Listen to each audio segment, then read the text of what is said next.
around 1.5 minutes or so. And as it stands right now, there's absolutely no inclination that that's going to be the case.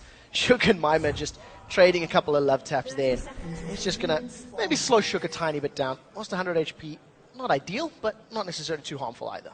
Yeah, he should have that all back anyway before anything will be really happening. And now Wicked has put himself inside of the Tribush, and he's going to catch himself a briefcase, but he's got his passive, so what does he really care? Nice reposition there to dodge that one from Mime, who's like, nope, I know you're still in there somewhere. Throws one through the wall, and that will connect. So, down in this bottom side, we can see that Nif obviously got that stun already charged up. Rals was there as well, and Mixer actually stopping on the top side. There's the 1 minute 35, and the wards start to come down from those trinkets. Yeah, Doran's items are plenty across the boards here. Both of our supports, Mixer and Nif, have gone for those Doran shield starts. The one thing that is going to be interesting about this is whoever gets the advantage early on is going to allow their AD carry to snowball quite heavily. Mr. Rolls and Lucian is going to have a little bit more low-level damage than Ezreal, but over the extended poke fights, Mystic Shot's a little bit better at just chipping away at your opponent. So we'll have to keep our eyes on how effectively that works out for, well, either team. And you see both junglers starting on the top half of the map. Yep, top half of the map. That's a red for Shook and the blue for Impaler. So they'll probably be headed straight over to the other side for now. And we've seen that Ezreal already yesterday in our final game. Creaton put in a perfect performance, really, with that one. Didn't die in the game. Had, I think, 10 kills it was by the end of things. And, well, it was a long game, at least. But it's just showing that this Ezreal still can be used very, very well. Yeah, especially helpful when you are a full Infinity Edge and Last Whisper above your opponent's AD carry. Alliance will be looking to replicate that. Tabs himself is a very good mechanical player. His timing is basically perfect with many of his skill shots, and we do see Tabs caught out. Yeah, Tabs getting caught out and actually going to use the barrier here. The Ignite is burning away on him. He's not going to go down from that one, but he has used everything. Flash and his barrier were used from the other side. Only the Ignite coming out of Mixer. That's a great trade for them. Commentator's curse. I'm singing Tabs' praises. He gets caught out, blows all of his summoner spells. Nif is the savior there. He managed to get a double man stun there with that Annie, and that basically prevented Mr. Rolls getting that last auto attack or two down. But now without all of those summoners in that safety net, if another hook catches, that is going to cost them first blood. Shook is looking to secure that for himself though. Double buffs backed up and looking to jump in this mid lane, but I think Moops, with his flash and his body slam available, should be able to clear enough distance to get away from any impending threat. You'd expect so. Actually, the tether came down there from Frog, and they're going to go for this one as well, and there is the flash used by Moops, and really well timed from that one. He knew he was going to get stunned up, and with the fact that Shook was hanging off to the side, that was a good decision. Meanwhile, Impaler here actually starting a bit of an invade on the race. So smart play by Impaler, realizing where Shook was, you know, making an estimate, stealing the camp away. But this early game for Froggen, already having a CS lead over Gragas, it is a ranged champion, so a little bit easier to farm at these low levels. It's definitely going to play out. Moops with no flash means once Froggen hits level 6, Moops is at danger of getting shut down, getting, you know, killed, especially because Shook rather can leap in from a safe distance as well. This bottom lane there, where all the action first went down, Tabs is now up above half health, but still no barrier, still no flash. And Nif is going to have to do everything to keep him safe. If they go a little bit more aggressive than they are now, I mean, you don't expect Tabs to get caught out by a hook right on his tower like that, but stranger things have happened. This top lane being fairly quiet, as we've kind of come to expect, to be honest, from the top lane, certainly when it's a Malphite versus a Mundo. Yeah, and both of these champions are running teleport as their secondary summoner, so there's actually very little kill potential in a straight-up head-to-head. They're going to be able to sort of sustain and poke each other a little bit, and it's going to be a farm fest. The only thing we need to keep our eyes on is whoever uses their teleport first once they hit level 6, and whoever makes it more effective. Securing kills or objectives, dragons or towers, is what we should be looking for. Well, Impaler now headed around for this push on towards the bottom lane. Actually, no wards there right now, but Alliance are fairly far back on that tower. There is Shook actually doing his wolves at this point, so we'll see. He's actually below half HP, so he might end up recalling after that one. Either way, Impaler's not gone through to the Tribush, so they should be safe at bottom. Yeah, the one lane that I do want to keep my eyes on for the next minute or so is this mid lane. As we're getting closer to level 6, Froggen is still accelerating ahead with LeBlanc. Is a very, very great position to be in. She's notoriously difficult to CS with in the early levels, and dealing with Gragas, who's calling with that Oktoberfest skin, 20 CS at this point in the game is scary. And as Froggen is going to get more items and hit level 6 first, Moops is not in a good position. He needs help from Impaler or from Mima to roam or gank. Yeah, and the jungle has been fairly farm-centric at this point. We did see Shook coming a little bit towards mid, as did Impaler down the bottom lane as well. But other than that, they've been fairly quiet, wanting to get those levels racked up because, well, at level 6, especially for Impaler, once he gets that Assault and Battery, he brings the chance of a successful gank a lot more likely. This bottom lane is now being finally pushed out a little bit more from Tabs, who's back up to full HP, not being back to buy from this one, so he didn't really miss anything in terms of the CS and health, despite that trade earlier on. Yeah, it did end up working in his favor. I think very passive, slow play is the reasoning for that. We do have a very quick pause. We'll find out exactly what the difficulty is, but a slow start. I mean, with the exception of Froggen CSing pretty heavily in the mid lane, all the other lanes aren't doing all that much.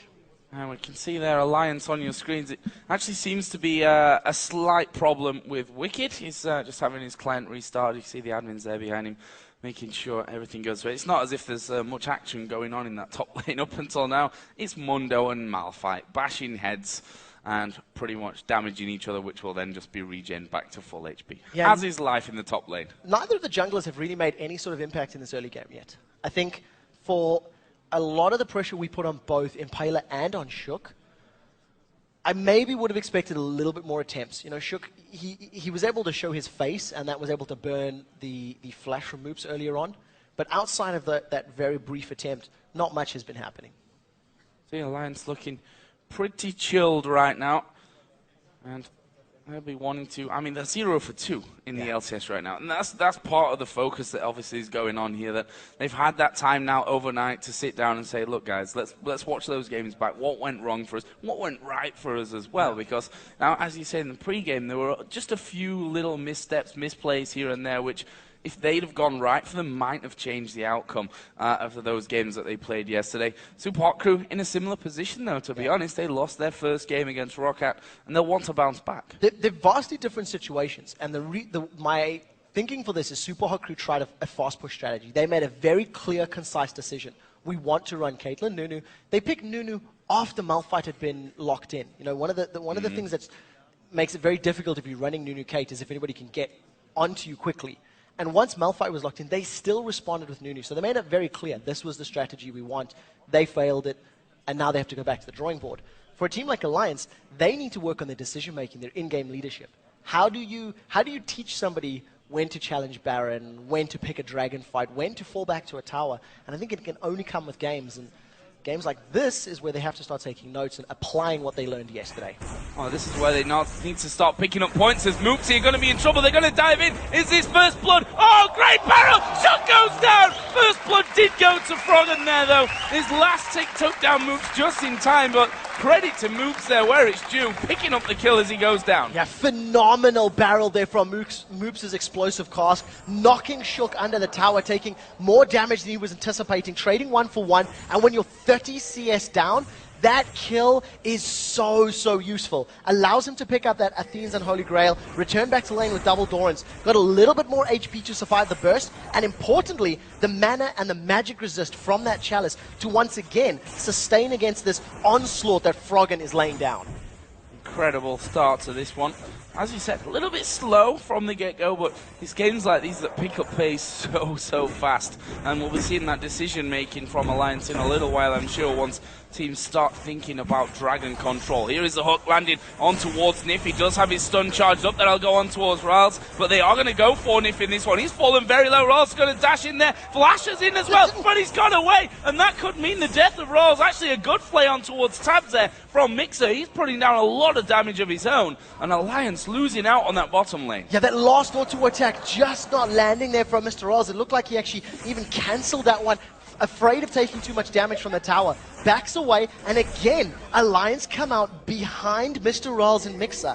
It is affecting the CS. There's already a 15 deficit, and that's the second all-in that we've seen from Mr. Riles and from Mixer that has given them a lead. They need to start snowballing it now to denying CS to Tabs. You can see the minion wave against the tower, and then applying damage to the Alliance tower themselves. Yeah, done it perfectly there, did Super Hot Crew's bottom lane, pushing that up onto the wave, onto the tower, onto the tower, there we go, I'll get my words out eventually, and just denying that completely, sets him even further behind, and gives the chance for Rals to pick himself up a BF sword and a longsword to come back into this lane, which is going to be a little bit painful for Tabs at the start. He's got himself a cutlass. Now that cutlass is purely compositional, based on your opponents, that you've got the Vi and the Dr. Mundo who are going to be throwing themselves at you. Once that gets upgraded to the Blade of the Rune King, it really gives Israel even more kiting power. Lands some percentage HP damage with his Mystic Shot, and it works in his favor. Impaler right now is level 6. He does have Assault and Battery available, so if they want to jump onto Nif, who is still level 5, it could be a kill if that hook had landed. Yeah, Hook just off to the side, and actually Arcane Shift from Tabs got him away from that one. Up back into the top lane. As I said before, quiet lane in terms of kills, but it might not stay that way. Froggen has moved himself up there. There is the unstoppable force coming in. Mima going to go low. Will the leash actually come in? Yes, it will. Froggen surely going to finish this one off. No, one more auto attack is all it needs. Wicked flashing in. He's tanking up the tower right now. One more is going to take him very, very low. Meanwhile, in the mid lane, they've managed to pick off another kill there, this time onto Shook. So Froggen and Wicked managing to pick up the kill there. A little bit risky. There was no Ignite available for the start of that fight. And if you're going to dive at Dr. Mundo, I think wait for that summoner to come up. They end up getting the kill and backing away. Wicked survives. However, Shook stuck around a little bit too long in their mid lane, was caught by Moops' ultimate, and that allowed Super Hot Crew to secure themselves a kill. And very, very importantly, they pick up a dragon as well. This is something we've seen them doing so well against Meteor Makers, is their map rotation and their decision making, and they actually take the gold lead against Alliance in this game.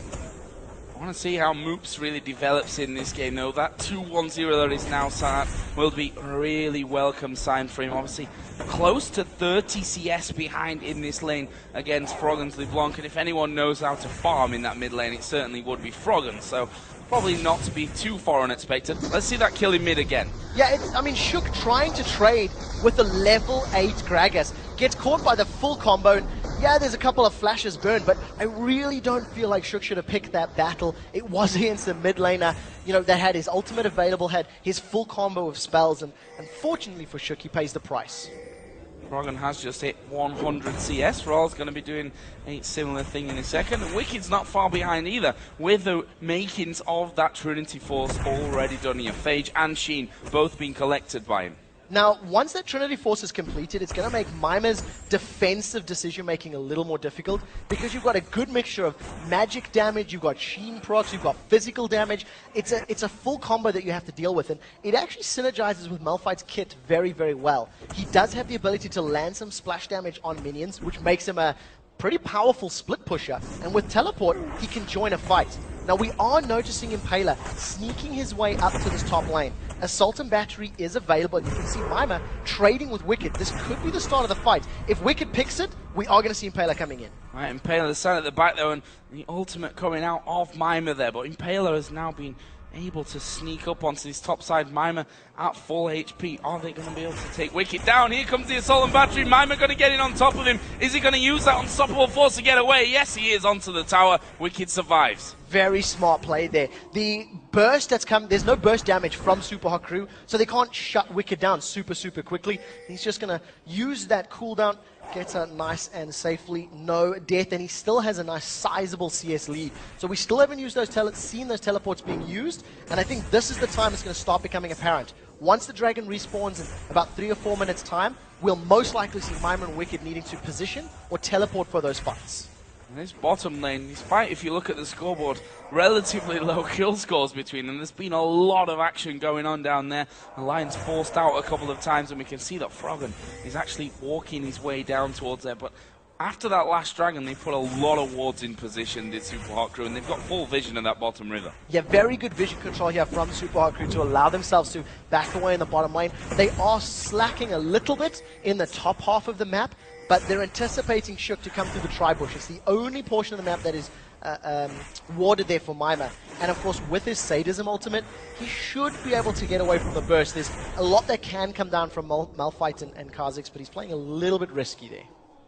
Right up in the lane. Meanwhile, Froggen now coming back over, and barrels from Moops finally starting to hurt now that Athene's Unholy Grail has been finished off for him. He's just less than 20 CS behind here, so actually has caught up a little bit from what the totals were just earlier on. And Froggen again takes a big hit, just trying to pick up that last minion of the wave before actually backing away to what looks like a blue buff pickup for him. Shook had already got that one started off. Now, with Froggen backs off, he should have enough gold to pick himself up a Deathfire Grasp here. And ironically, with Moops being shut down fairly strong in the early game, he actually finishes his first sort of big ticket item with that Athene's Unholy Grail. So it's allowing him the ability to push this lane down. And you can see Froggen, he's not given a chance to back away. Gragas at this point can clear waves much faster, can keep the minions pushing against the Alliance's tower, and that is forcing Froggen to either lose the CS, or, in this case, lose a lot of HP on that mid turret. Got less than 2 minutes until the second dragon of the game is going to be coming up here as well. Of course, number one did go over to the Super Hot Crew, and Impale's already started to get up into the enemy jungle, get some deeper wards in there so that they've got full vision control. Again, though, just to touch on those teleports not really being used that much to come in, and we should be seeing them when it comes to Dragon time. Yeah, I think Dragon's definitely going to be the point to use those abilities. And in terms of the Dragon fight that is potentially, you know, impending right now, with Moops and Mr. Rolls having their Athenes and the Bloodthirster completed, they've already hit a power spike that Alliance doesn't necessarily have an answer for. Yes, they do have a Deathfire Grass LeBlanc, so if Mr. Rolls is overextended or Moops is overextended, they could get burst down. The key to this Dragon fight for me is going to be Wicked's Triforce Malphite. If he gets a very good unstoppable force, 2 or 3 key targets, that could be all the time that Alliance need, because at this stage in the game, there's not a lot of tankiness. You've got a Sunfire Cape and a Spirit of the Ancient Golem as basically your only tank items here from Super Hot Crew, and there's nothing on the side of Alliance. They're basically all damage. Spirit of the Elder Lizard from Shook, he's going all in for that DPS. And that's an interesting thing to figure as well, that Mima has no way of stopping Wicked's teleport at this point. Not true the other side around, but if you use Unstoppable Force to stop Mima going down, that means there's no Unstoppable Force for a team fight that might happen down in this Dragon area. And I think at this point in the game where they are behind, they're going to have that there. Yeah, that's definitely the case. And what you actually seen in that little mid lane setup now, because of the dashes that you've got from LeBlanc, from Wicked's Malphite in his ultimate, as well as Shook on Kha'Zix, they can actually dive walls and dive under towers, get kills and back away quite quickly. So they were trying to set something up. 4 out of 5 members of Alliance have the ability to sort of blink over walls, so to speak, or, you know, cross those distances. So it's something we've also got to be aware of. Pulling the trigger, somebody could dive very quickly. And I think this Dragon may just be giving up for free here. Froggen has wandered off towards the top lane. Wicked will finally come down, but it's going down really quickly. Looks good for the Super Hot Crew. It's gone. It's gone, that one. And it's picked up again. Second Dragon in a row for Super Hot Crew. They've got 4 men down here, and really Alliance had no answer for that one. Absolutely none. I doubt whether they even had the time on that Dragon. You had a collection of 3 members from Alliance in the mid lane. I had assumed they were going to go down to Dragon to challenge for it. And the moment Shook showed his face in the top lane to defend the tower and clear the wave, Super Hot Crew said, their jungler's not there, we have Gragas and a Smite, go for Dragon. Even if they challenge, we've got the advantage in that battle, and they extend their gold lead 1,500. Alliance need to be a little careful because they're giving away some pretty big objectives without any contest. You see that Froggen is once again headed up towards his top lane. He managed to get a kill here earlier on. But Mima is now much tankier, and the Super Hot Crew are actually headed up towards this one to prevent that gank from happening. But, well, I'll take that one straight back with a DFG, and that's a lot of burst. But Froggen second the turret. There's a barrel. Wicked not going to have tower aggro. There he finally will. Moops tries to body slam into him. The barrel will land as well, but Malphite walks away. A kill for a kill there. Mima losing out. He's going to continue to be tanky, but taking out Froggen there is a nice pickup. Yeah, very good coordination from Alliance to pick up Dr. Mundo. He got just deleted there. The amount of burst that came down was very, very immense. It's also allowed Shook to pick up this tower. Even if Shook goes down, which doesn't look like he will, that would be a worthwhile trade. It's the first tower of the game, and it allows Froggen to start roaming a little bit more frequently. I would like to see Froggen moving to this bottom lane to help out Tabs and Nif, who they're still only 13 CS behind, but they've been playing catch-up since the very early game, and they need a little bit of assistance from the rest of Alliance. See the workings of that Spirit Visage in for Mima as well, which is certainly going to help out, especially against Froggen and Wicked's burst that we've seen there. Well, this turret in the bottom lane for Alliance, still alive, funnily enough. There's about a third of its health remaining. And it looks like Super Hot Crew's bottom lane hanging around here, but we're thinking about recalling. They see Froggen stood on top of a ward, and that's not something they can contest with it all here. No, definitely not. Great ward as well. The moment Froggen was killed in the top lane, Mixer actually moved from the lane to the river, placed a ward just in front of that tri-bush, almost anticipating the move down to the bottom lane. And it reveals Froggen. Immediately, Mr. Riles and Mixer back off. They put another ward in the river to, prevent anybody surprising them. And even though the pink was used there from Nif, it's very good decision-making from Mr. Riles and Mixer. They're setting themselves up very, very nicely in these opening 20 minutes. So where are the next plays going to come down? Blue buff is up over on the Alliance side. Froggen has already thought about moving down there, but sees that his jungler actually has just finished off red, and Shook will be coming out of the base here with an extra pickaxe added into his arsenal. Red did go over to Impaler a little bit earlier on as well, so red buffs both in the hands of the junglers. We can see that Vi is actually coming towards mid. Well, we'll see how she makes this one work. Does have Assault and Battery. Without having Distortion available, Froggen could be at risk of getting caught out. I think Move's just not baiting that one out well enough. In terms of the itemization, still no GP10s. As I said, the GP10 just picked up the Mixer, very, very late in the game, 20 minutes down. But we're seeing a haunting guys here for Nif's Annie. No boots either. So he's content to sit on his tower, content to let Tabs to farm up, and waiting to try get some of that burst. And hopefully, with the help of Shook or Froggen, that's going to be enough burst to pick up kills. Yeah, I think that Coin obviously coming in so late into the game, more about what he builds into the talisman by the end, obviously give them that movement speed and get Mundo at the front, get Vi in there as they going on towards Tab. That's a ton of damage. Flash is coming back and Shook is there. Well, here is Impaler on the bottom side as well. The culling does come out and both teams coming away losing no men. Not yet, but now Mima, ooh, that's a lot of damage from Froggen, and a lot of summoner spells burning their bottom lane. Both of the duos burning their flashes and barriers, only an ignite sitting on Nif, and I actually think Tabs may have tried to bait that hook out. I think he wanted to get caught and then got surprised by the amount of burst that went down. We do see now Shook and LeBlanc coming in on moves. Oh, he could be in trouble here. And by could, I mean he definitely is from this one. He's going to try and head north, but that won't get him away from things. It's actually going to be a kill and a turret there coming in the bottom lane. So a kill secured for for Alliance, but a tower secured for Super Hot Crew. I think that works out in favor of Super Hot Crew. They've alleviated that objective now from Alliance, and it's going to allow Mr. Riles and Mixer, I think, to start roaming.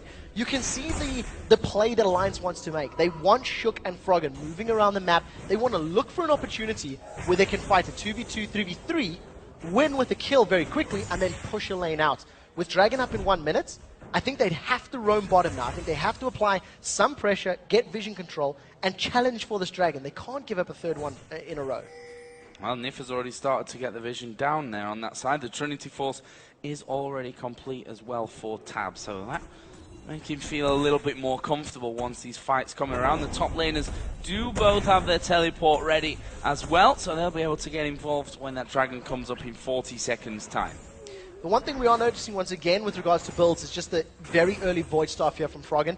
There's not a huge amount of magic resist on the side of Super Hot Crew, so that's going to amplify his damage even more against these squishies. He may have even avoided the Ring of Wards.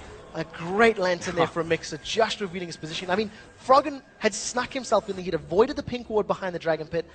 Super Hot Crew just responded to that just on a gut feel. Mixer saying, hang on a minute. We haven't seen LeBlanc, and a very good lantern.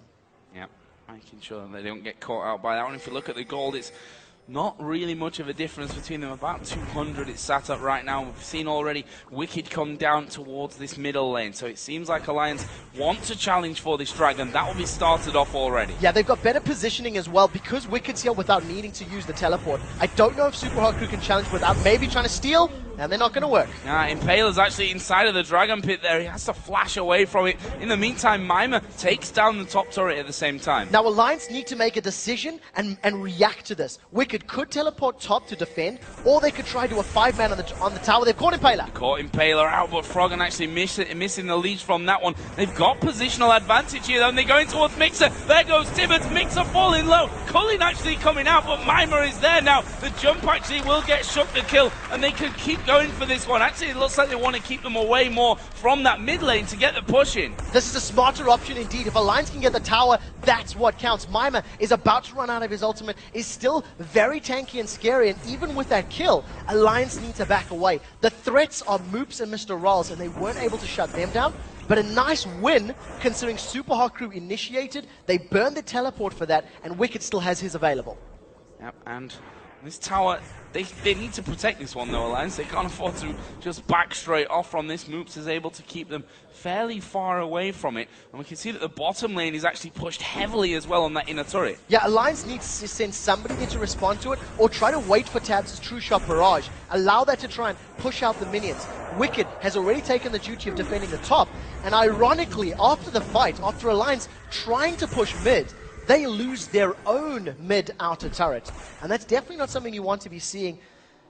Maybe they just didn't anticipate it. They weren't expecting Super Hot Crew to jump on them. You see him playing a Salt and Batteries available. He's going in. Yeah, going in there on towards Froggen, who may be in trouble. He's already used his movement, and that is not going to be him getting away. It's Moops that actually finished it off from the backside. And that is another kill for Moops. 4-2-0 with a death cap done now. Very patient play from Super Hot Crew. They sat themselves in the bush. They waited for somebody to go past. Now they keep the 5-man push on. They're going to take this turret. There's only 2 members of Alliance there. Tabs has only just recalled. And Super Hot Crew secure their 4th tower of the game and give themselves... It's only 1,000 gold, which is something that's good for Alliance. But the map control sits with Super Hot Crew. Yeah, 4-2. There's a big wave for the taking on that top lane as well here on the Super Hot Crew's inner turret. But the bottom lane remains completely intact. The mid lane being stripped open, of course, from Alliance's side of things. And this gold keeps swinging around. That last Dragon fight brought it back towards Alliance. Super Hot Crew with that push back there, bringing it in their favor. You have to wonder where the next swing's going to come in. Yeah, this is a very good decision now, realizing the minion wave is pushing down to the bottom, thanks to Wicked actually, Tabs rather, defending it a little bit earlier. But they've got to be a little careful. The 2 carries, if they catch Shook, Shook could be killed. Explosive Cask is available right now. They're going to throw it in. Here we go, Moops coming out there. He's actually saving it off from this one. There's a lot of damage from the rest of the team. The Cully comes through the wall. Moops actually going in, and Wicked uses the Unstoppable Force to get out to Dragon. Unstoppable Force and Flash used defensively just to get out. Moops being a little bit hesitant there. If it maybe got the damage down with the Explosive Cask, could have picked themselves up yet another kill. But Super Hot Crew are reading and reacting to Alliance's play perfectly. They always seem to be in the right place. They always seem to take advantage when Alliance are caught out. And that's why they've got this extra tower lead right now. But will they be able to last it and push through for it? That's the difficult thing in this scenario against players like, well, I'm just going to say Froggen and Wicked, because they've been in a scenario where they've been behind and had to defend so many times that you can't really count that. And we also saw them yesterday, risky Baron plays. Will that kind of thing come into play here again? Well, one of the things that is quite different between that game and this game now is the factor of Ziggs. When you think about Ziggs as a defender, it's something Deficio's been talking about extensively. He's basically the new Anivia because he can stall games out, clears waves very quickly. Millennium had the problem against SK. They couldn't get through Jez's Ziggs. As I'm waffling, Shook, I thought Impaler was going to go in there, just clearing the golems. We'll finish the story in a second. Shook has been sitting in this bush for a long time. Yeah, it looks a very like long time. Maybe trying to bait them out to have a go at Froggen. Just wait for them to go a little bit too far on that bottom lane. But Ral's playing this one super smart, even throws the ward in there, and Shook's like, damn it, that's time wasted now. Not falling for the tricks at all. And back to the Ziggs thing. If Froggen had picked Ziggs, it was available in this matchup, was not banned, was not taken away. It's a champion that can do well against Gragas, and if Super Hot Crew keep playing this map, keep playing the tower game and the minion game, Ziggs with his Mega Inferno Bomb can clear waves, can control lanes while applying pressure with your team. And it's something that they're a little bit lacking right now, so we'll see how the rest of this game pans out as Alliance are even on kills. Again, they're only 1,000 gold down, but the tempo of the game is in favor of Super Hot Crew. If you look at the CS here as well, some things have stayed the same, some things switching over slightly. We can see the AD carries. Ralls does maintain that advantage that he's had pretty much the entire game. Mid lane, though, has swung over. Those 4 kills as well for Moops. Really nice for him, and that's because of that wave clear that he really has now that the barrel is strong enough. He's got himself an extra blasting one in there as well. Both AD carries have the Trinity Force finished, and that Blade of the Ruin King for the extra kite ability. that we talked about earlier on is in for Tabs as well. And we see that we've already started to have a lot of movement around Baron. There's pink wards in there that'll start to be cleared out a couple of times. Actually, teleport coming down. Wicked might get caught out of this one. He will actually go away. Use of the unstoppable force, though, and that's not what they need. Not right now. The thing is, Alliance are still setting up to pick a fight here. There's no unstoppable, so if Froggen doesn't kill somebody very quickly, this could turn bad. Froggen is caught on the opposite side of his team. The rest of Super Hot Crew, I think they realize it, and they're going to start the siege up. They've got a lot of very good poke, and if anyone gets caught by that hook, you can expect Bio Dr. Mundo to go under the tower. Oh, the culling coming out. Didn't do any killing, though. Shook managed to get himself out of range of that one. And in the end, the wave will be cleared. There was the hook coming out. Shook just sidestepping that one.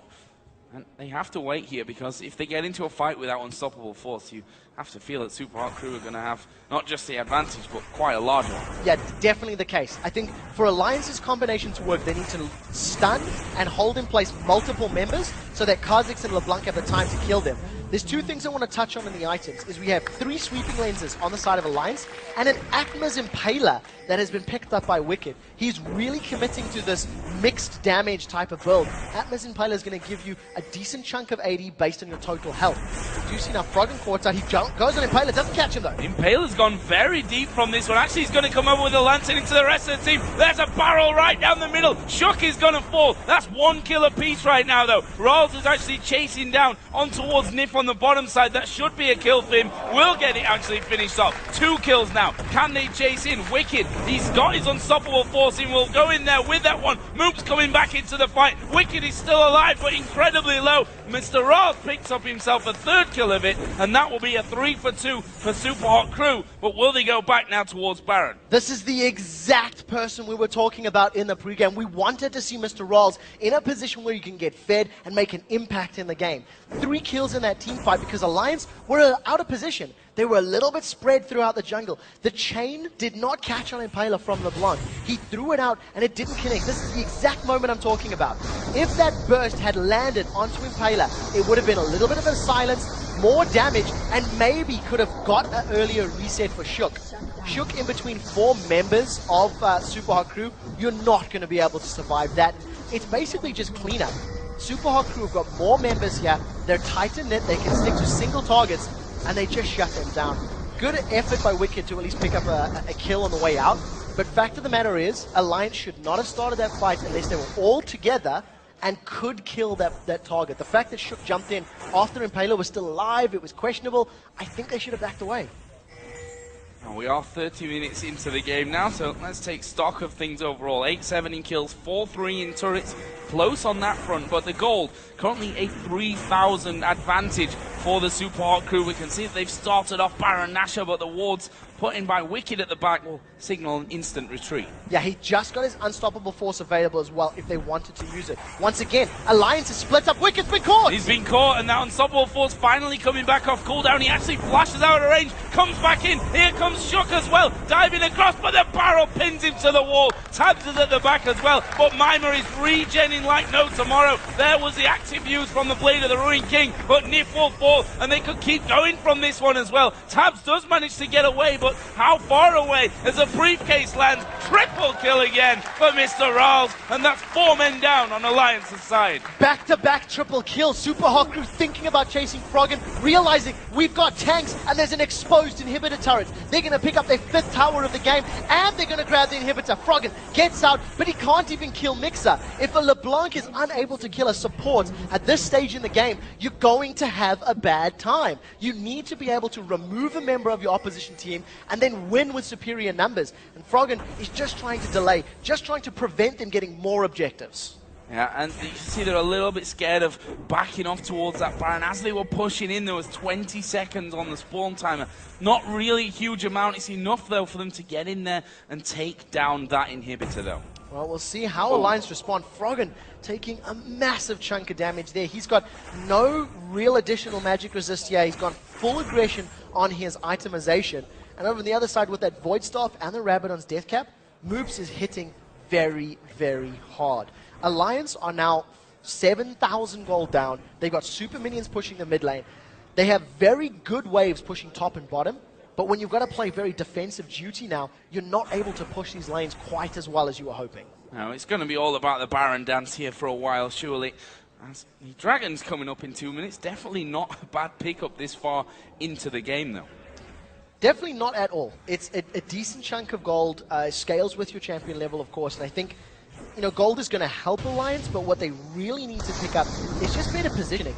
If you look at the mini-map, you've got 4 or 5 members of Supa Crew all in the same area, and, you know, they're trying to focus down Mima, trying to focus down the tanks, Impaler and Mima. Mr. Rolls is untouched. Alliance have not hit the AD carry, and that's the one that you really need to focus, because he's going to get you low and allow your tanks of Vi and Mondo to kill the rest of your team. We do see Mima taking a good burst from Froggen, but not enough to kill him. That was close. Cullen actually coming out here on towards Wicked, and good chunk of damage as well. This time putting out from that one. Super Hot Crew start to back away again. Those sweeping lenses, which they now have 3 of, also going to be very, very useful over that side of the map. The Dragon is going to be coming up in 1 minute's time, and there's a lot of pinging coming down here from the Super Hot Crew. We can see the recall from Frog, and that's going to leave a 5 versus 4 at this point around Baron. Super Hot Crew are going in for it. Yeah, Super Hot Crew are confident that they've got control of the vision right now. They've also got a lot of burst. With the Vi, with Smite, as well as the Gragas combo, they can knock Alliance away, or they can use the Gragas combo to help secure Baron. Baron's getting low, and that's the Gragas ulti. Yeah, the zoning potential coming in there is Wicked diving down, but Baron goes over to the Super Hot Crew. Mixer's gonna fall, but Assault and Battery comes in towards Shook. Impaler falls. There's a mid-air kill for Rals, and he may just clean up from this one. Does get stunned in the end. They're frogging over the back. They picked up Gragas as well, but Mima gonna be hammering away on the AD carry in the mid laner. He's not taken much damage at all, and he can stick to them like no tomorrow if these briefcases continue to land. He's gonna keep them away from things. Rals on the top side, pushing the minions through. This is the best decision for Super Hot Crew. Get the super minions up to the Nexus turrets, because they cannot compete with Mr. Rall's damage right now. A very good reactive fight once Alliance lost the initial engage, because with LeBlanc and Ezreal jumping over walls, it makes it very difficult to chase him. Now, Tabs is going toe-to-toe with Mr. Ralls. Toe-to-toe, I'm not sure is the best fight for him at this point. He's a level behind. You see the item difference between them as well, but he will at least try to push them out completely to the base. Froggen's presence as well forces Super Hot Crew back. He has a teleport coming into the mid lane from Wicked. He doesn't have Unstoppable Force ready right now. Mima going to pop his ultimate and should be able to just simply walk on by. Yeah, teleport used just for sadism. That's definitely a victory here for Super Hot Crew. I'm not sure why Alliance wanted to chase that. There was no Unstoppable Force available. Yeah, maybe Froggen and Tabs could have chased that one down. I don't think it was going to work out for them. On the way out, Super Hot Crew grabbed themselves a Dragon as well. So they extend their gold lead further. They still have map control. And Alliance, they just responded to that Baron play late. They simply did not get there in time to realistically make an attempt. And, you know, you can't really give a Baron away without any form of contest, so at the very least they did trade 3 for 3 in total for that fight. Well, one thing I'll give for Alliances, you know, their side of things on that Baron, well, the barrel is relevant as well. Moops was there the entire time, zoning them out completely. When they started to move close, the ultimate threw them back, delayed them a little bit, and yeah, they threw everything in there because look at the gold. It's almost a 10,000 gold lead. Alliance needs to start getting that back somehow. What Moops did to Alliance is what Froggen failed to do yesterday.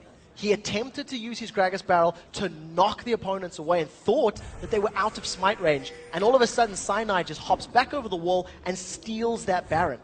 Moops did a little bit better. It was still risky, right? It was still risky. Probably could have been a little more accurate, but it worked out for them. And you've got Mr. Rolls, 8-0-4. Lost was a Bloodthirster, BF Sword, and 4 sweeping lenses. Super Hot Crew are going to play the vision game, denying it from Alliance, and we do see Moops caught a little bit by Froggen, but he doesn't get taken out. Yeah, DFG was used there by Froggen. Not able to follow up from it though, unfortunately for them. But Froggen will continue to wait off to the side. We see both Impaler and Rawls have Banshee's Veils in there at this point, which means that Froggen's burst not going to be as effective unless they get those Banshee's Veils out of the game before that. This time, they've just forced Wicked completely off that inner turret, and that will be all but the final one. Still top lane remains. Actually, Shook gonna get hooked into this one. Are they gonna actually take this fight? The entire Supa team is there at the back of them. Couple of guys going low for Alliance, and Cullen gonna start to come through as well. There is the ultimate pop for a second time by Shook, but Rawls, now Legendary, does pick up a kill finally onto Wicked. This could be a second inhib. Definitely, the middle inhib is very low as well, so Super Hot Crew with a numbers advantage, and as still Mr. Rawls basically untouched. He just melted the HP of Wicked. The culling shredded his HP bar. Now Super Hot Crew gonna roll around to this middle lane, secure themselves a second inhibitor, and this looks like Alliance could be going 0-3.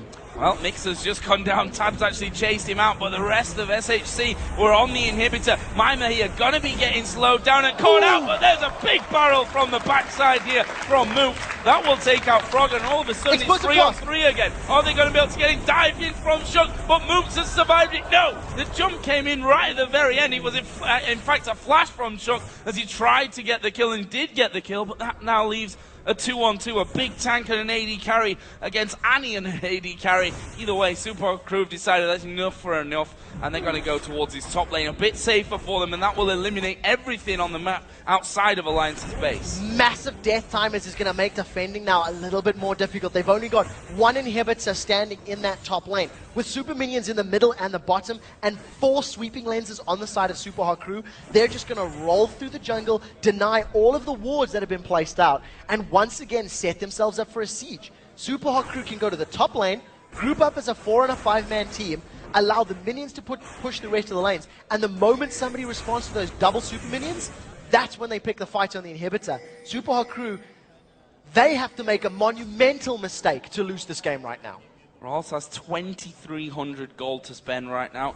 He's not got many more slots left. He's actually just been finishing off there as he picked up an Infinity Edge to add in. 10-0-5 right now, having a beast of a game. You talked about it before the game as well, that he has to come into that form that he had against Meet Your Makers, where, funnily enough, they played the exact same combo in game number 1 that they have here against Alliance. Seems to be working a charm for them. That's exactly what we said. They tried a fast push strategy yesterday. It didn't work. We said, go back to your roots. Play an aggressive jungler on Impaler. He's playing Vi. Vi is what was banned against Super Hot Crew. That's what cost them to lose the games.